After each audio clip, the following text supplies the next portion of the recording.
నమస్కారం.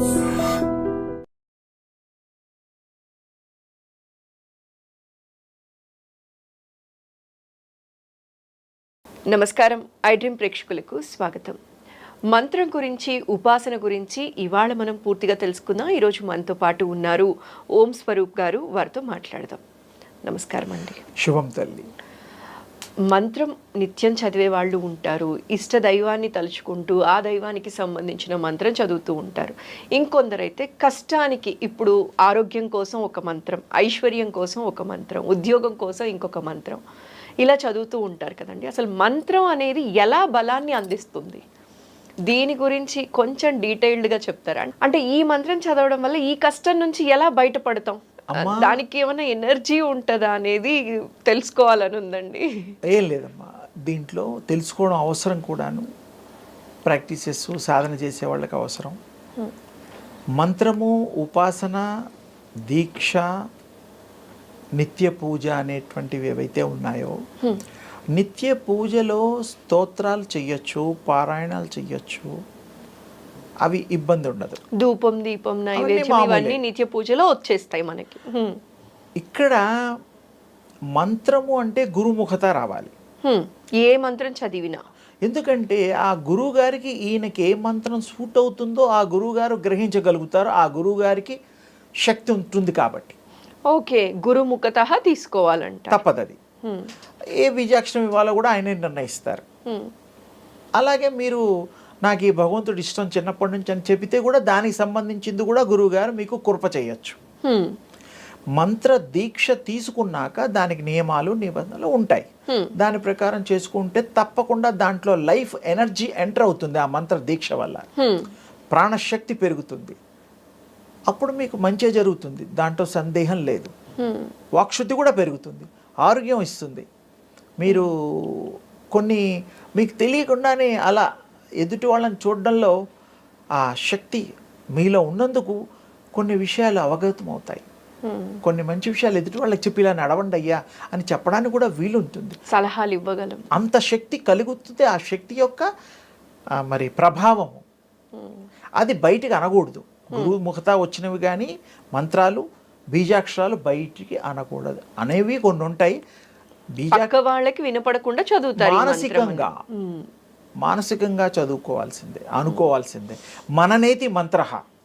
ఎవరైతే మానవులు మననం చేసుకుంటాడో అదే మంత్రంగా మారిపోతుంది. ఇంకోటి, ఈ బీజాక్షరాలు ఇవన్నీ కూడాను ఈ బండిరా వరకు సరే గుణింతాలే ఉన్నాయి మనకి. ఈ యొక్క మొట్టమొదలు శివస్వామి, కైలాసపతి, కైలాసనాథుడు, ఆయన డమరుకంలోంచి ఈ శబ్దాలు పుట్టాయనేటువంటిది మనం విన్నాం, అది తెలుసుకున్నాం. డమరుకంలోంచి శబ్దాలు వచ్చాయన్నమాట. అలాగే పార్వతీదేవికి కూడా కొన్ని మంత్రోపదేశాలు చేశారు స్వామివారు, శివస్వామి. అది కూడా చరిత్ర ఉన్నది. తర్వాత ఈ యొక్క మానవులకి మంచి జరగడం కోసమే ఈ మంత్రశాస్త్రంలో కొన్ని పూజలు, ఇవన్నీ క్రతువులు మనం చేస్తాం. అంటే మన కర్మని మనం అనుభవించే విషయం, కర్మని అనేటువంటిది కర్మ అనుభవించడం కోసమే ఈ జన్మ తీసుకుంటున్నాం. అది కర్మ అనుభవించకపోతే మళ్ళీ జన్మ ఇంకా తప్పదు. ఇప్పుడు మరి ఈ మంత్రం తీసుకుంటే మన కర్మానుసారం మనం అనుభవించే కష్టం నుంచి బయటపడటానికే మనం మంత్రం తీసుకుంటాం కదా గురు? కాదు నాన్న, ఒక దెబ్బ తగులుతుంది, రాతితో కొట్టిన దెబ్బ గట్టిగా రక్తం చిందించేట్టుగా తగులుతుంది. ముఖం మీద కొట్టినా, ఏ భాగంలో కొట్టినా. ఈ మంత్ర దీక్ష వల్ల మీకు జరిగే కష్టము, నష్టాలు ఇవన్నీ కూడా పువ్వులతో కొట్టితే ఏం తగులుతాయి? తగలవు. ఆ పువ్వు అంతా సుకుమారంగా ఉంటుంది. ఈ యొక్క దీక్ష వల్ల చేయడం వల్ల, ఈ మంత్రోపాసన చేయడం వల్ల ఆ కష్టాన్ని తేలికగా అనుభవించగలుగుతారు. కష్టంలా అనిపించదు.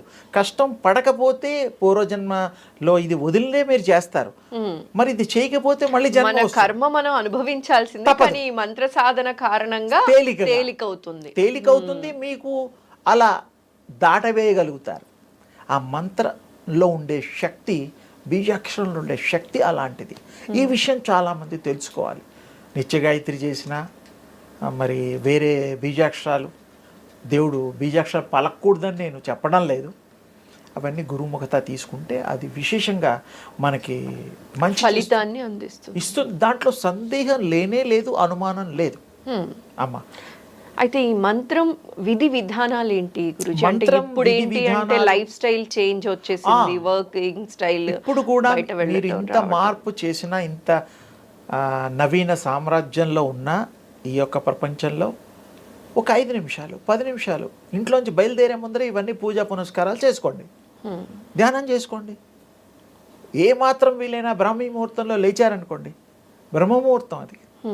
అప్పుడు నిశ్శబ్దమే కాకుండా ప్రపంచం యావత్తు కూడా అదొక న్యూట్రల్ వేవ్స్ తిరుగుతూ ప్రయాణం చేస్తూ ఉంటాయి. అప్పుడు మీకు ఏ ఇబ్బంది ఉండదు. అందుకనే బ్రహ్మముహూర్తం అన్నారు దాన్ని.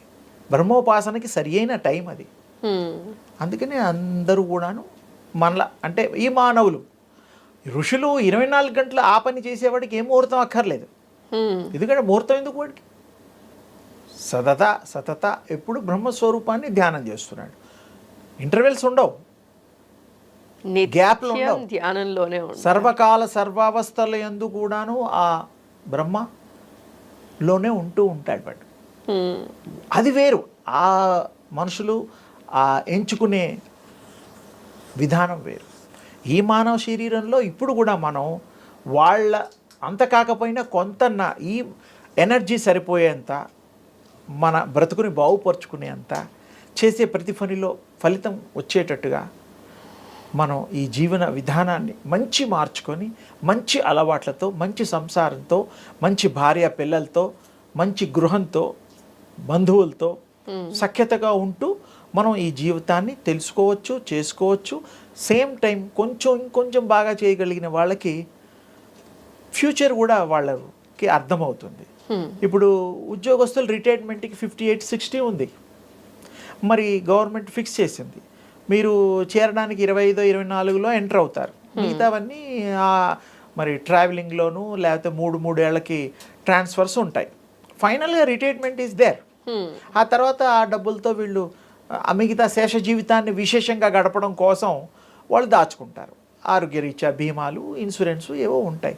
ఇవి ఎంత సత్యమో ఆత్మ ప్రయాణంలో కూడా అవి ఏవైతే చేసుకుంటాయో అందులో ఇన్సూరెన్స్లు ఉండవు, కానీ ఈ పద్ధతులు ఉండవు. కానీ వాళ్ళకి సర్వశక్తి సంపన్నులుగా అయి ఏవేవి చెయ్యాలో ఆత్మ అన్నీ చేసేసుకొని ఆ యొక్క పరమాత్మలో లీనమైపోయి తన్ను తాను తెలుసుకొని కావలసినప్పుడు మళ్ళీ అది రాగలిగే శక్తి కూడా ఉంటుంది. ఇప్పుడు మనం విదేశాయనం చేస్తూ ఉంటాం, మళ్ళీ మన ఇంటికి రావడమే తప్పదు, రావాలి సొంత ఇంటికి. కానీ ఈ మానవులకి ప్రాణం ఎప్పుడు వదిలేది తెలియదు కదా. ఎవరికి తెలియదు అది. ఎవరికి అంటే సాధన చేసిన వాళ్ళకి తెలుస్తుంది. ప్రాణం ఎప్పుడు వెళ్తుందో కూడా తెలుస్తుంది అసలు. 100% అనేది ఒక లెక్క అయితే 101% కూడా చెప్పచ్చు. ఎంతోమంది యోగులకి చెప్పారు, తెలుసు వాళ్ళకి. మీరు ఇప్పుడు అనుకుంటున్న అంటే అరుదుగా ఇలాంటి అరుదుగానే ఉంటాయి. ఆ ప్రాక్టీసెస్ కూడా అర్థే చేశారుగా వాళ్ళు. ఆ యొక్క దైవ మార్గంలో ఉపాసనలో చేసిన వాళ్ళకి అది తెలుస్తుంది పక్కగా. వీరబ్రహ్మేంద్ర స్వామికి తెలుసు కదా, మరి మొన్నటివాడే కదా, లక్షల సంవత్సరాలు కాదు, వేల సంవత్సరాలు కాదు. మరి రాఘవేంద్ర స్వామికి తెలుసు కదా, సత్యం అది. అన్నమయ్యకి కూడా తెలుసు కదా, ఉన్నాయి. మరి బాబా గారికి తెలుసు కదా, షిరిడి సాయిబాబా. మరి ఎవరికి తెలియదు? ఇప్పుడు మనకి చాలామంది ఉన్నారు, మీరు లెక్క పెట్టుకుంటే 60-70 మంది ఈ మధ్యకాలం వాళ్ళు కూడా తెలుస్తుంది. వెంకాంబ అని ఒక అమ్మ ఉంది.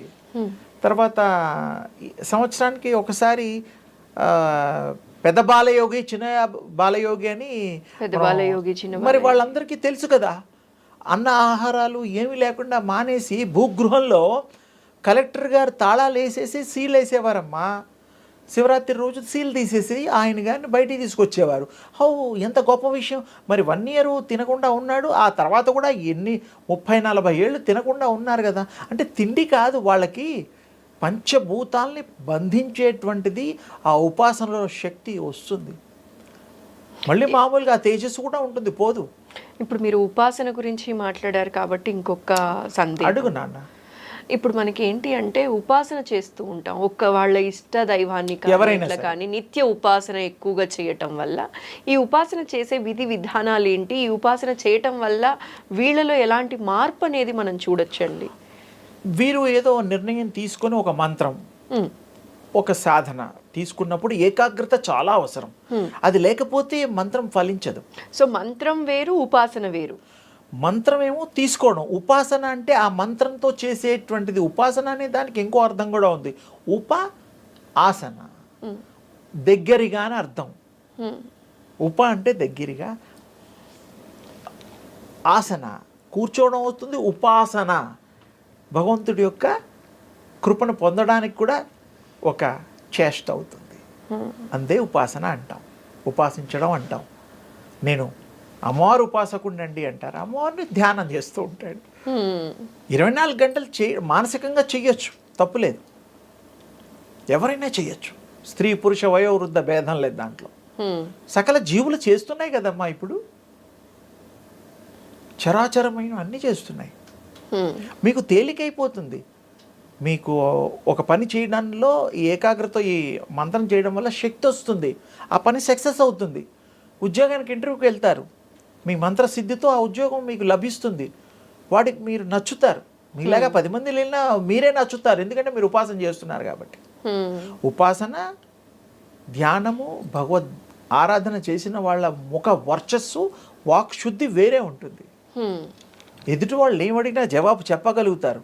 అలాంటి వాళ్ళలో మొహంలో మొహం ఇలా పెట్టి, కళ్ళలో కళ్ళు పెట్టి చూడలేరు. ఎందుకంటే ఆ దైవశక్తి ఉంటుంది, ప్రాణశక్తి ఉంటుంది. అలాంటి వాళ్ళు ఏ పనైనా సాధించగలుగుతారు, చేయగలుగుతారు, వాళ్ళ గురించి తెలుసుకోగలుగుతారు. ఇప్పుడు మనం నిర్ధారణ చేయడం లేదా, పలానా ఊరెళ్ళి 3 రోజుల్లో రావాలి, 4 రోజుల్లో రావాలి, చేసుకొని వస్తున్నామా లేదా? అది కూడా మరి ఆత్మ కూడా, స్వరూపం కూడా ఈ శరీరంలో వచ్చింది. అందుకే ఆ పనులు చేసుకోగానే పాపం దాని దారిన వెళ్ళిపోతుంది. దానికి తెలుస్తుంది, ఎప్పుడు వెళ్తుందో మనకు తెలియదు. ఎందుకంటే ఈ విషయవాంఛల్లో ఉన్నందుకు మనకు తెలియదు. రేపేం కాదు, నిద్రపోయి పొద్దున్న లేవడం కూడా మనకు తెలియదు. గిల్లుకోవాలా, ఎస్ బతికే ఉన్నాం, అలా ఉంది పరిస్థితి. అదే మీరు ధ్యాన పద్ధతుల్లో కనుక తెలుసుకుంటే మీకు తెలిసిపోతుంది. ఈ బాడీ గురించి తెలుస్తుంది, రుగ్మతలు తెలుస్తాయి, ఉపశమనాలు తెలుస్తాయి, సెల్ఫ్ హీలింగ్ కూడా అవుతుంది. ప్రాణం జబ్బులు కూడా తగ్గించుకోవచ్చు.